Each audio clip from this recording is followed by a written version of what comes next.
राधे राधे दोस्तों, आपका अपना YouTube चैनल धार्मिक कहानियों में आप सभी का बहुत बहुत स्वागत है।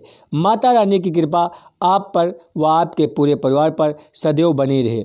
दोस्तों, आज के वीडियो में आप सभी से बात करने वाला हूं माघ मास के बारे में। माघ का महीना जो पुष महीना समाप्त होने के बाद आता है, तो बात करें इस महीने को माघ क्यों कहते हैं। तो देखिए, शास्त्रों में इस प्रकार से वर्णन आता है कि जिस महीने में जिस नक्षत्र के युक्त पूर्णिमा पड़ती है उसी अनुसार उस महीने का नाम पड़ता है। तो माघ मास की पूर्णिमा माघ नक्षत्र के युक्त होती है, इसीलिए इस महीने को माघ कहा गया है। माघ मास को माधव मास भी कहा जाता है। भगवान श्री कृष्ण का एक नाम माधव भी है।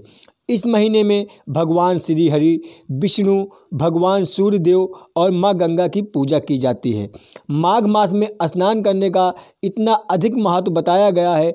इस महीने में शीतल जल के भीतर डुबकी लगाने से समस्त प्रकार के पापों से मनुष्य को मुक्ति मिल जाती है।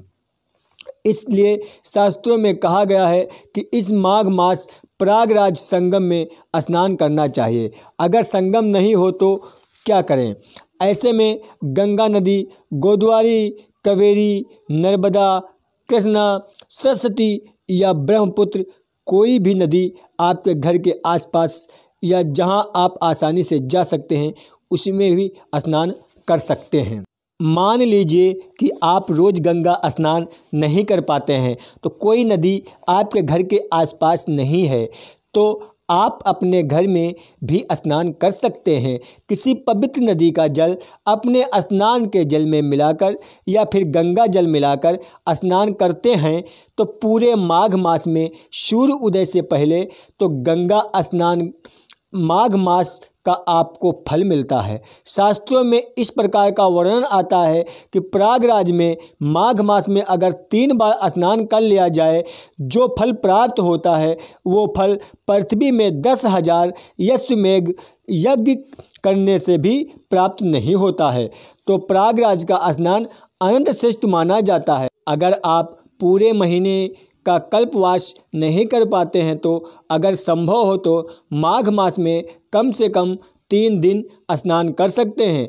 पद्म पुराण में माघ मास का वर्णन करते हुए कहा गया है कि पूजा करने से भी उतनी प्रसन्नता नहीं प्राप्त होती है जितनी माघ मास में स्नान मात्र से प्राप्त हो जाती है। इसलिए सभी पापों से मुक्ति और भगवान वसुदेव प्रीति प्राप्त करने के लिए प्रत्येक मनुष्य को माघ मास का स्नान करना चाहिए। प्रयागराज में संगम में जाकर माघ मास का स्नान किया जाए तो अर्थ, धर्म, काम और मोक्ष चारों पदार्थों की प्राप्ति हो जाती है। संगम में स्नान करने से मनुष्य को अकाल मृत्यु नहीं मिलती है। इस घाट पर भगवान विष्णु के पग चिन्ह होने की बात कही जाती है।